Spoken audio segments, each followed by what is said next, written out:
The conditions of human life are such that suffering is an integral part of existence.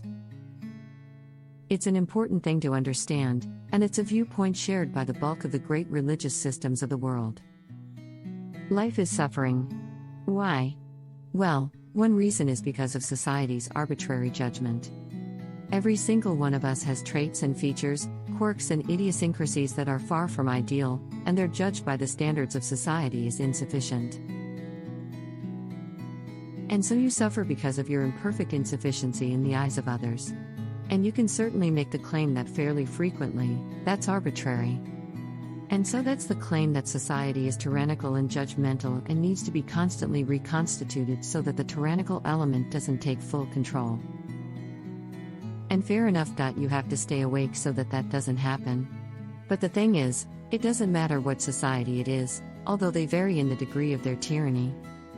The mere fact that you're grouped together with other people and have to come up with a common value structure in order to live together means that many of the things that characterize you are going to be suboptimal.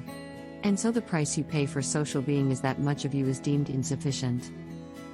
Now, hopefully there are various ways that you can be within a society that's sufficiently diverse so that you can find a place where what's good about you in the eyes of others and perhaps in your own eyes can flourish of its own accord. Because you don't have to be good at everything. If you can be good at one thing well enough, that might allow you your niche, and hopefully a healthy society allows for that. Certainly societies can become so tyrannical that they don't. So you can lay one source of human suffering at the feet of tyrannical social structures. But the other element of it clearly is the mere fact of the arbitrariness of the natural world. If you have a lifespan, that's going to be counted in the number of decades that you can count on two hands. And that has nothing to do technically with the tyranny of the social structure.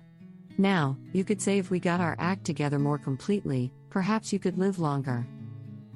And fair enough. But the fact of the limits of your lifespan and the suffering that's necessarily a consequence of that. The death of your parents and the death of most people that you will know before you, means that that part of suffering is an integral part of existence itself. And so that can't be laid at the feet of an insufficient social structure, except insofar as it's tyrannical and blind. It's a condition of existence. And then by the same token, you have your own responsibility for some of your unnecessary suffering.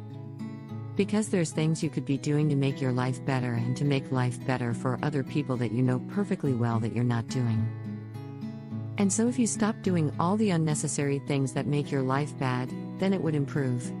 To some degree that is not really computable because you don't know how far you could push that. So there's three reasons why you suffer. And one is, well, look at you and the way you're built. It's inevitable. There's not very much of you and there's a lot of everything else. And so you just don't last that long.